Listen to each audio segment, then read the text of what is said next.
Say the word romance, and one country appears in your mind before any other. Paris. Candlelight.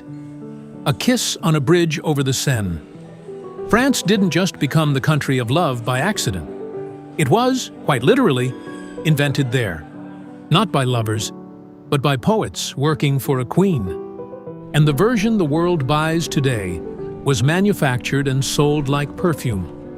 This is the real story of how one nation trademarked love. Ask anyone on Earth to name the most romantic place in the world, and the answer arrives almost without thinking. France. Paris. The language itself is called the language of love.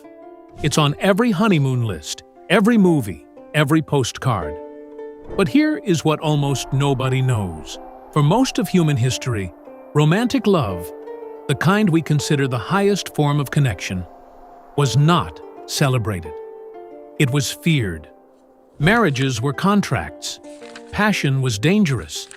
And the idea that love should be the center of your life would have sounded absurd to almost everyone who ever lived. Until a very specific place, at a very specific time, decided to rewrite the rules. Picture Europe in the year 1100. Marriage had almost nothing to do with love. For nobles, it was an alliance between families, land, power, bloodlines. For peasants, it was survival and labor. A wife was a household manager and a mother of heirs. Choosing a spouse based on feelings would have been reckless, even shameful. Passionate love existed, of course, but it was seen as a kind of madness, a fever that clouded judgment, something to resist, not celebrate. The church taught that intense desire, even for your own spouse, was suspect. Love poetry, where it existed, was mostly about God. So how did we get from there, love as dangerous distraction, to here, where finding the one is treated as the meaning of life? The turning point has a location, and it has a name. In the 12th century, in the courts of southern France, something new appeared. Historians call it fin amour, refined love. We call it courtly love. At its center was one of the most powerful women of the medieval world, Eleanor of Aquitaine, Queen of France, then Queen of England and patron of poets. In her courts, and especially in the court of her daughter Marie de Champagne, a new kind of artist flourished, the troubadour. Traveling poet-musicians who sang not about war or God, but about longing. They invented a whole code. The lover suffers for his lady. He serves her, worships her, proves himself worthy through devotion and patience. Love becomes a noble pursuit, something that elevates and refines the soul. This was radical. For the first time in the Western world, romantic longing was being treated not as a weakness, but as the highest ideal a person could aspire to. And notice where it was happening. Not everywhere. In France. The troubadours' songs spread north, then across Europe. The template they created, the pining lover, the idealized beloved, love as life's ultimate quest, is the same template behind every love song and romantic movie you have ever seen. France didn't discover romantic love. France designed it. For centuries, that reputation deepened. And then France did something clever. It turned romance into an export. By the 1700s and 1800s, Paris had become the cultural capital of Europe. French was the language of the elite in every royal court from Russia to Portugal. To be sophisticated was to be French. And French culture sold itself as the culture of refinement, pleasure, and love. Then came the 19th century, and the machine went into overdrive. Paris rebuilt itself into the modern city of wide boulevards, gaslit cafés, and grand romance. Writers like Victor Hugo, and later the Impressionist painters, sold an image of Paris as the place where passion lived. The cabarets of Montmartre, the Moulin Rouge, the idea of the bohemian lover, all of it became cultural product. And here is the twist most people never consider.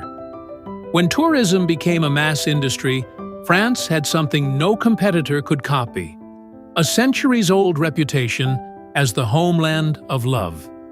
The honeymoon in Paris, the proposal under the Eiffel Tower, these weren't ancient traditions.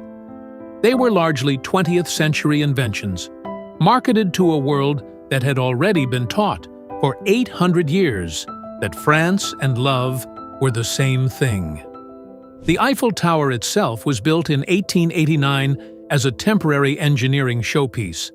It became the world's ultimate romantic symbol not because of any love story, but because the image was sold, again and again, until it became true. So, what is the truth about France and love today? Here is the irony. The French themselves often roll their eyes at the postcard version. Surveys of French attitudes toward marriage, romance, and relationships are frequently more pragmatic, even more skeptical, than those of the tourists who flock to Paris chasing a fantasy.